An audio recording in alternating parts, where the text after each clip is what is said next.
ಇಷ್ಟ ಇಷ್ಟಾರ್ಥವನ್ನು ಕೊಡುವಂತದಕ್ಕೆ ಅದಕ್ಕೆ ಇಷ್ಟಲಿಂಗ ಅಂತ.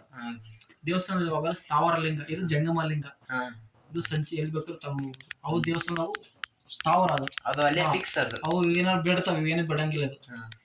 ಏನು ಸುಮ್ನೆ ಸ್ನಾನ ಮಾಡಕ್ ಆಗಿಲ್ಲ, ಪೂಜೆ ಮಾಡಕ್ ಆಗಿ, ಏನು ಸ್ನಾನ ಮಾಡಕ್ ಆಗಿಲ್ಲಪ್ಪ, ಅಭಿಷೇಕ ಮಾಡಕ್, ಸುಮ್ನೆ ಎಲ್ಲ ಬೇಜಾರಾಯ್ತಾ ಲಿಂಗ ತೆಗೆದು ಇಟ್ಕೊಂಡು ಕೂತ್ಕೊಂಡು ಶಾಂತಿಯಿಂದ ಸುಮ್ನೆ ಲಿಂಗವನ್ನೇ ನೋಡ್ತಿರ್ಬೇಕು. ಮೂಗಿನ ನೆರಕ್ಕೆ ನೋಡಿ ಹಿಂಗಿರ್ಬೇಕು, ಈ ಮೂಗಿನ ಇರ್ಬೇಕು, ಆ ಲಿಂಗ ಇಲ್ಲಿ ಬರ್ಬೇಕು ಕರೆಕ್ಟ್ ನೋಡಿ.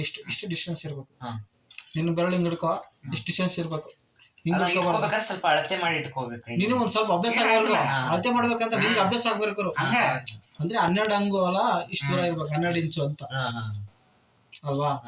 ನಿನಗೆ ಗೊತ್ತಾಗಲ್ಲ, ಒಂದ್ ಸ್ವಲ್ಪ ದಿವಸ, ಒಂದ್ 3 ದಿವಸ 4 ದಿವಸ ಟ್ರೈ ಮಾಡೋ, ಕರೆಕ್ಟ್ ಕೈ ಕೂತ್ಬಿಟ್ರೆ ಮುಗೋದಾಯ್ತು ನೋಡಿ. ಹಿಂಗೆ ನೀವೇ ಕಲ್ಸ್ಕೊಡ್ಬೇಕು ನೋಡಿ, ಹೇಳ್ತೀನಿ ನೋಡು, ಮೂಗಿನ ನೆರಕ್ಕೆ ಹಿಂಗ್ ಲಿಂಗ ಇಟ್ಕೋಬೇಕು, ಮೂಗಿನ ನೆರಕ್ಕೆ ಕಾಣ್ಬೇಕದು. ನಮ್ಮ ದೃಷ್ಟಿ ಕಣ್ಣಿದೆಯಲ್ಲ ಅರ್ಧ ಮುಚ್ದಂಗಿರ್ಬೇಕು, ನೋಡಿದ್ರೆ ಕಣ್ಣು ಮುಚ್ಕೊಂಡ್ರೆ ಕಾಣುತ್ತದ. ಅರ್ಧ ದೃಷ್ಟಿ 2 ಅಲ್ಲೇ ಲೀನವಾಗ್ಬೇಕು.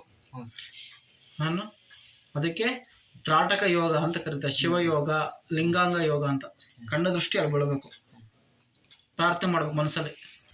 ಆಯ್ತಾ, ಮಂತ್ರ ಏನಾದ್ರು ಕೊಟ್ಟಿರ್ತಾರೆ ಗುರುಗಳು, ಅದನ್ನ ಮನಸ್ಸಲ್ಲೇ ಇಲ್ಲ ಪ್ರಾರ್ಥನೆ ಮಾಡ್ತಾ ಇರ್ಬೇಕು. ಅದು ನೆನಪಾಗಿಲ್ಲ ಅಂತ ಬುದ್ಧಿ ಯಾವಾಗ ನೆನಪಾಗ ಅದ್ಯಾಕೆ ನೆನಪು ಈ ವಯಸ್ಸಿಗೆ ಹೆಂಗಾದ್ರೆ ಮತ್ತೆ ಮರಿಬಾರ್ದು. ತುಂಬಾ ಮಂತ್ರ ಹೇಳ್ತಿರಲ್ಲ ಅದಕ್ಕೆ. ಆ ಮಂತ್ರ ಬೇರೆ. ಈಗ ಇದಕ್ಕೆ ಒಂದು ನಿಮ್ಗೆ ಅದು ಲಿಂಗ ದೀಕ್ಷೆ ಯಾರ ಕಡೆಯಿಂದ ಆಗಿಲ್ಲ, ಮಂತ್ರೋಪದೇಶ ಆಗಿಲ್ಲ ಹಂಗಾರೆ ಆಗಿಲ್ಲ ಮಂತ್ರೋಪದೇಶ ಯಾವ್ದು ಮನಸ್ಸಿಗೆ ವಿಭೂತಿ ಅಷ್ಟೇ ಕೊಟ್ಟಿದೆ ಮಂತ್ರೋಪದೇಶ ಮಾಡಿ.